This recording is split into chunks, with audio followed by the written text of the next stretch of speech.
जाएंगे जहाँ से हम, चले जाएंगे जहाँ से हम।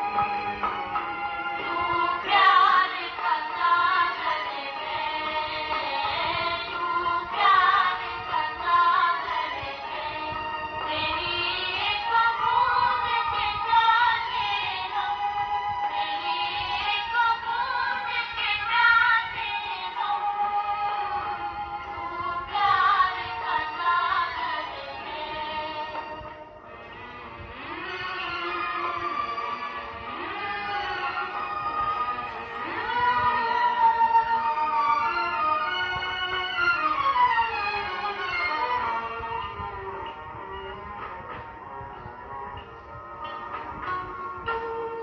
हाय न मन का पागल पंछी, उड़ने को बेकरार,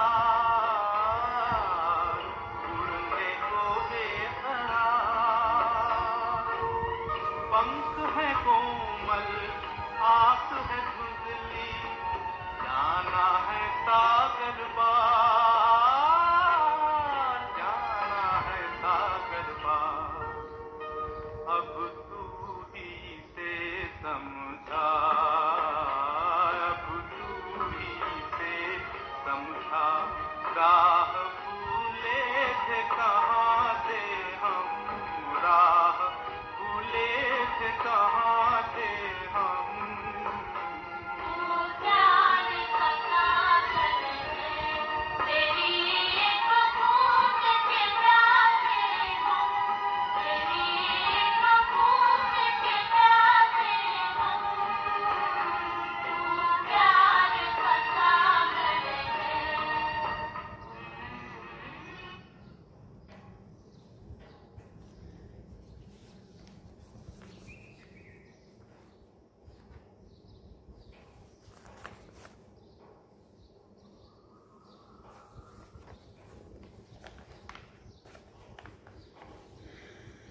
ओम शांति।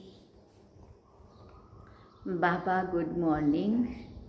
आज बाबा के 11 अक्टूबर 2022 के महावाक्य हैं। बाबा ने सार में कहा, मीठे बच्चे, तुम रूहानी ब्राह्मणों का आपस में बहुत बहुत प्यार होना चाहिए। आपस में मिलकर राय निकालो कि कैसे सभी को सत्य बाप का परिचय दें। बाबा ने प्रश्न पूछा, बच्चे किस निश्चय के आधार पर अपना भाग्य ऊंच बना सकते हैं? तो बाबा ने उत्तर में कहा, पहले जब बुद्धि में यह निश्चय बैठे कि यहाँ पढ़ाने वाला स्वयं परमात्मा है, उनसे ही हमें सौभाग्य लेना है, तब पढ़ाई रोज पढ़ें और अपना सौभाग्य ऊंचा बना सकें।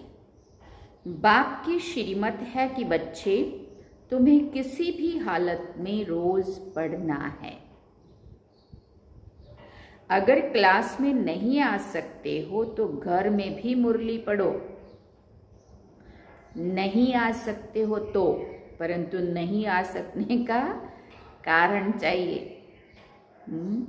खाली खाली बहाने नहीं, आलस नहीं, परंतु कोई सर्कमस्टांसेस ऐसे कोई खास हैं तब ना आए, वो बात अलग है। लेकिन हम अगर ये सोचें, बाबा ने कहा नहीं आ सकते हो, तो घर में भी मुरली पढ़ सकते हो।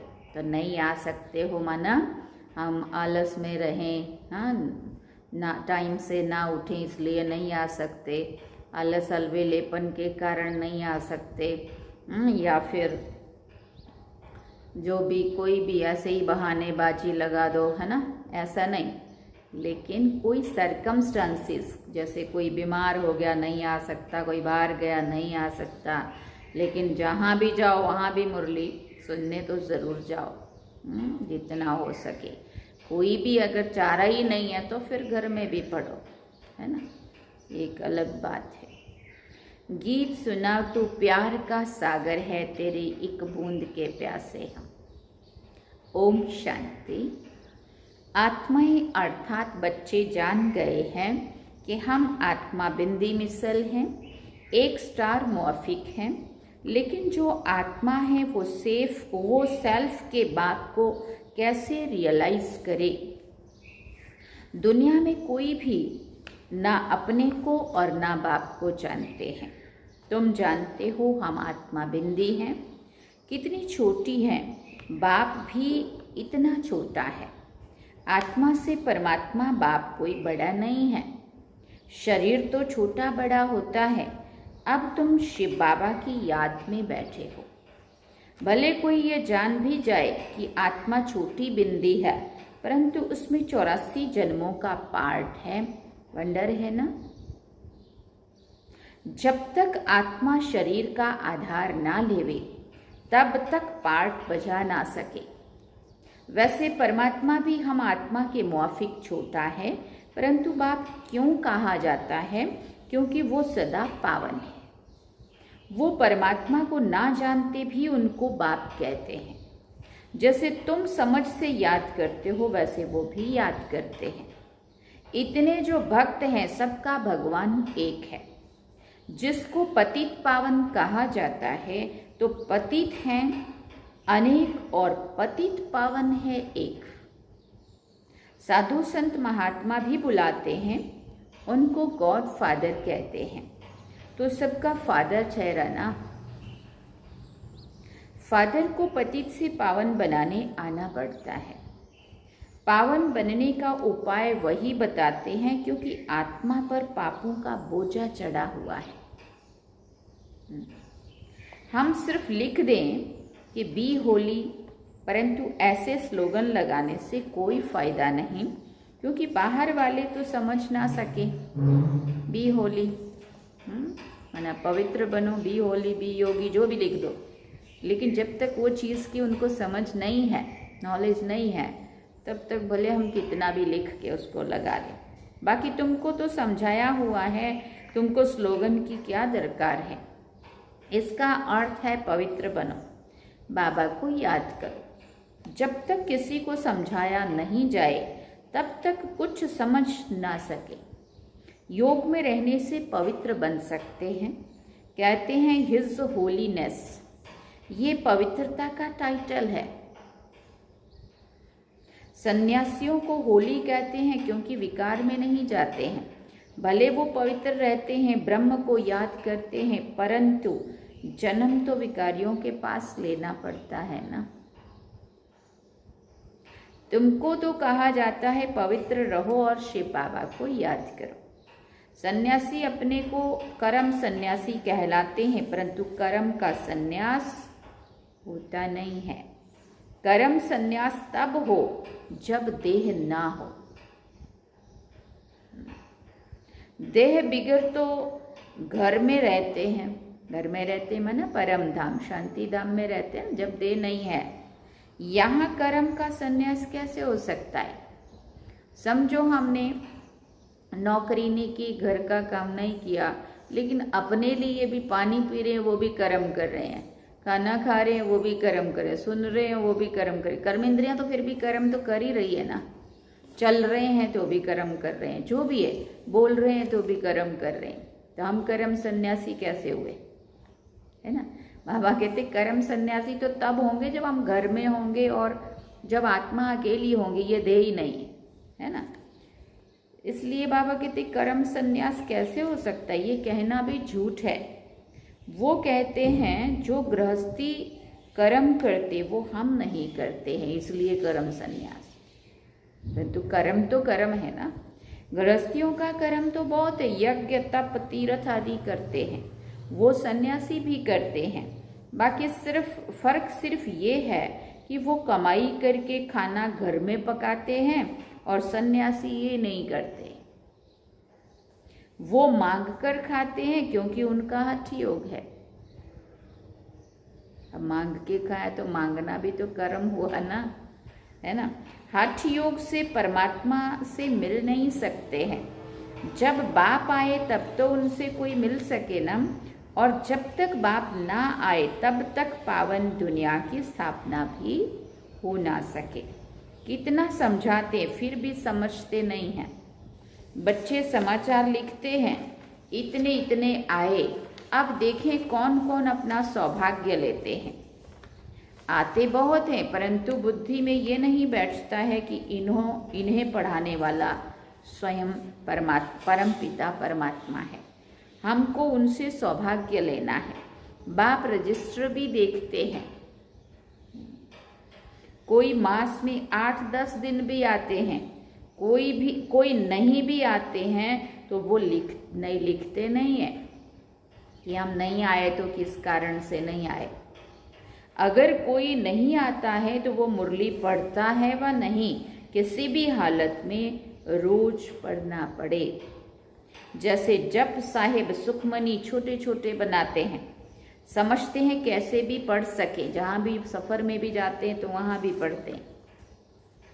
तुम समझते हो उस पढ़ने से क्या प्राप्ति होगी? कुछ भी नहीं। करके थोड़ा समय के लिए बुद्धि ठीक होगी, परंतु बाप से तो कोई मिल नहीं सकेंगे। हाँ, व्यर्थ काम करने से बचे रहेंगे। व्यर्थ में बुद्धि, नेगेटिव में बुद्धि भटकने से बची रहेगी, इतना फायदा है। भक्ति मार्ग का इतने लंबे चौड़े शास्त्र विस्तार जो भी बना हुआ है, वो व्यक्ति को भक्ति में बिजी रखने के लिए बना हुआ है, ताकि वो पाप कर्मों से बचा रहे। परंतु परमात्मा की प्राप्ति हो जाए वो तो नहीं होती है, क्योंकि बाबा ने कहा, भगवान ने कहा, जब तक मैं ना आऊँ तब तक कोई मुझे नहीं जान सकता। और फिर विकारों में फंस जाते हैं तो फिर उनसे कोई प्राप्ति नहीं है। कहते हैं विनाश काले विपरीत बुद्धि, बरोबर अब विनाश का समय है और कोई भी परमात्मा को नहीं जानते हैं। कहते भी हैं हम रचता और रचना के आदि मध्य अंत को नहीं जानते हैं, परंतु ड्रामा के आदि मध्य अंत को जानना चाहिए ना। बाप समझाते सतयुग है आदि, कलयुग है अंत। तो तीनों कालों, तीनों लोकों को समझना है। 3 लोक है, स्थूल वतन, सूक्ष्म वतन, मूल वतन। कहते हैं शास्त्र अनादि हैं, परंतु बाप समझाते हैं जब से रावण राज्य शुरू होता है तब से शास्त्र भी शुरू होते हैं। तो द्वापर युग मध्य हो गया, आधा कल्प सतयुग, आधा कल्प कलयुग, आधा का हिसाब है। वो मध्य को नहीं जान सकते, क्योंकि कल्प की आयु लाखों वर्ष कह देते। कहना चाहिए कि बाप को जानो, ब्रह्मा कुमार कुमारी बनो, तब वर्षा मिलेगा। पहले कोई आते हैं तो पूछो कहाँ से आए हो, कहते हैं बीके के पास। कहाँ आए हो तो बोलेंगे बीके के पास, ब्रह्मा कुमारी इसके पास गए। तुम कहो विचार करो, इतने ब्रह्मा कुमार कुमारियां हैं तो ब्रह्मा बाप भी तो होगा ना। तो हम ब्रह्मा कुमार कुमारियों के पास नहीं आए, लेकिन उनका बाप ब्रह्मा, बड़ी माँ, जिनके द्वारा हम शिव बाबा से मिलने आए, ये समझ में आना चाहिए उनको। कितने सेंटर्स हैं, ढेरों के ढेर ब्रह्मा कुमार कुमारियां हैं। भला इतने बच्चे एक बाप को कैसे हो सकते हैं? लिखा है प्रजापिता, तो इतने ब्रह्मा कुमार कुमारियां हैं। ऐसे समझाकर खड़ा करना चाहिए। फिर भला ख्याल करो कि ब्रह्मा, प्रजापिता ब्रह्मा किसका बच्चा है? इतने बच्चे रचना तो परमात्मा का काम है ना, तो परमात्मा आता होगा ना। कैसे रचे होंगे? गाया हुआ है, तुम मात पिता हम बालक तेरे, तो ब्रह्मा बाप हो गया ना। तो परमात्मा ब्रह्मा द्वारा रचते हैं, कन्वर्ट करते हैं, शूद्र से ब्राह्मण बनाते हैं, समझा के एडॉप्ट करते हैं, वर्षा देने, पावन बनाते हैं। कैसे बनाते हैं? कैसे बनते हैं हम पावन? याद से।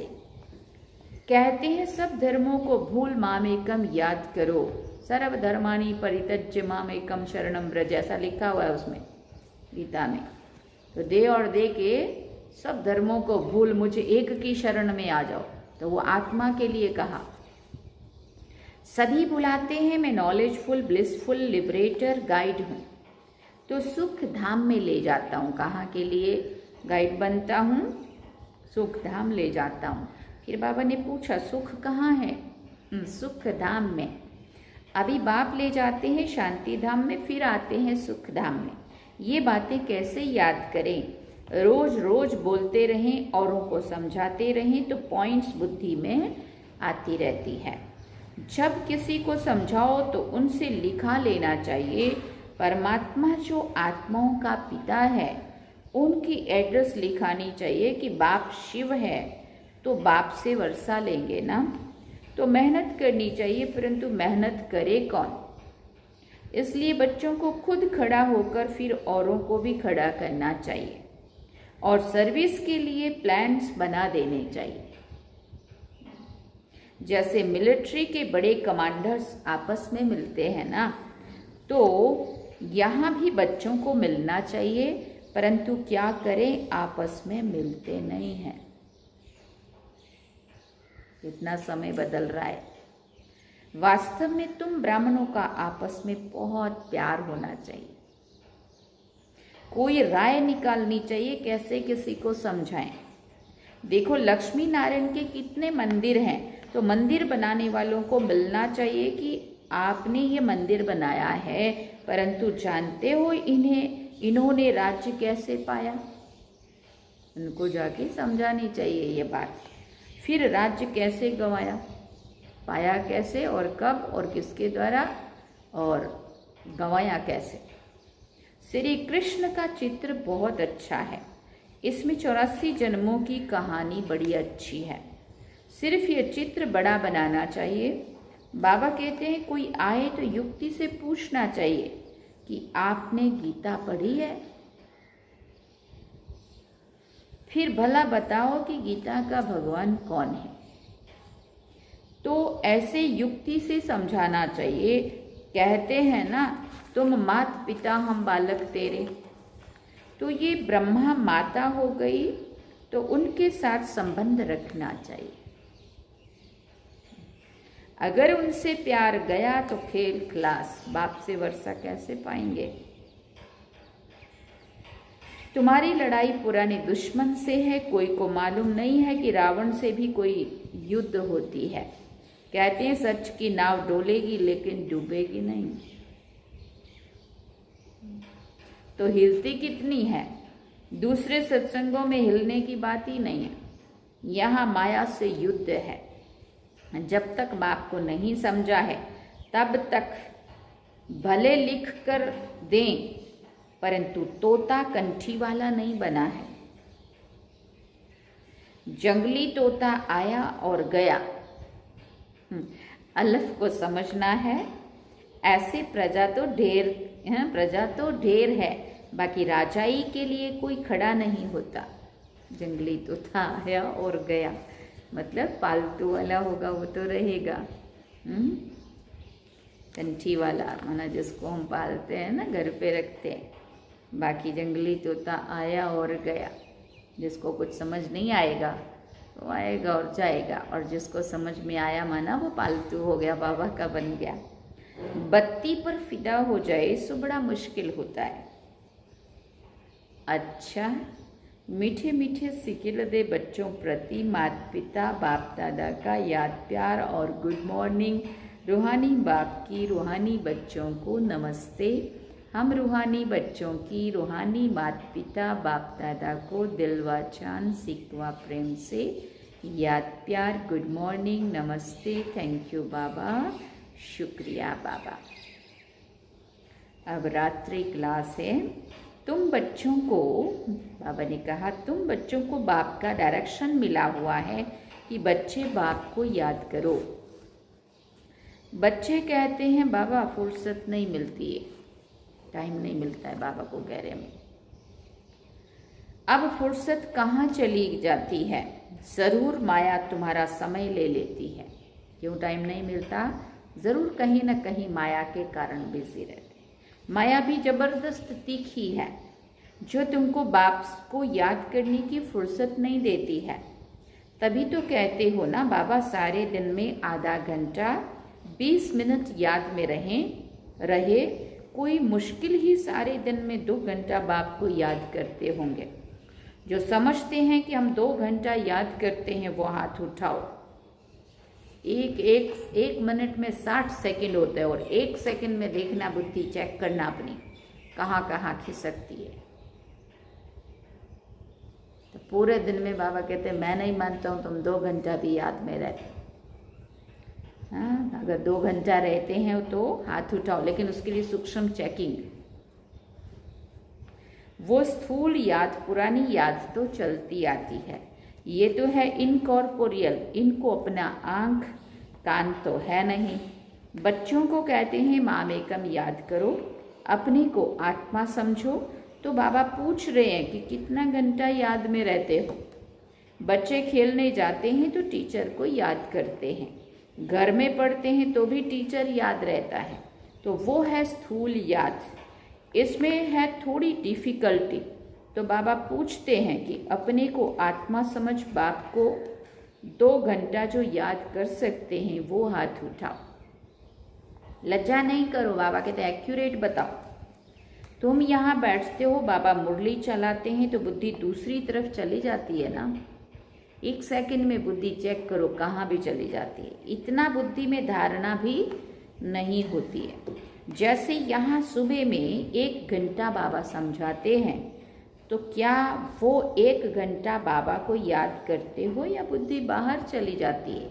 समझो मुरली 1 घंटा पौना घंटा चलती है, तो अगर हमारी बुद्धि जब जो बाबा की बातें हैं वही सुनने में अगर लगी हुई है, तब तो समझो हम यहाँ हैं। और अगर इस बुद्धि इस पॉइंट से सुनते सुनते कहीं और चले गए, तो बाबा कहते हैं यहाँ रह के भी 1 घंटा बुद्धि यहाँ नहीं हुई। बरोबर नंबरवार पुरुषार्थ अनुसार बुद्धि कहाँ ना कहाँ चली जाती है, सारा नहीं सुनते। अगर सारा बैठ करके सुने और नोट करते रहें तो बाबा कहेगा हाँ इनका योग ठीक है। तो सुनते समय अटेंशन देना है और पॉइंट्स पूरा लिखना है। अगर लिंक टूटेगी तो पॉइंट भूल जाएगी। बाप समझाते हैं बच्चे, हार्ट फेल का मौत बहुत मीठा है। बाबा ने पहले भी 1-2 बार ये बात कही थी कि किसी को समझो अटैक आता है और वो जैसे कई बार सुनते हैं साइलेंट अटैक आया, रात को सोए थे और सुबह उठे ही नहीं, मतलब वो साइलेंट अटैक होता है। तो देखो बिना कोई कष्ट के वो चले गए, नहीं तो मौत इतना सहज नहीं होता है। लेकिन बाबा भाई बहुत बारी कई 1-2 बारी पहले भी बाबा ने कहा था, कभी कभी याद दिलाते, हार्ट फेल का मौत बहुत मीठा है, इसमें तेरा मेरा फेरा कुछ भी नहीं है। बैठे बैठे ये गिरा, बेहोश खलास, बैठे बैठे ये गिरा वो तो ठीक, लेकिन सोए सोए ही चला गया। उसको सोया था, नींद के लिए गया, लेकिन वो तो चला ही गया।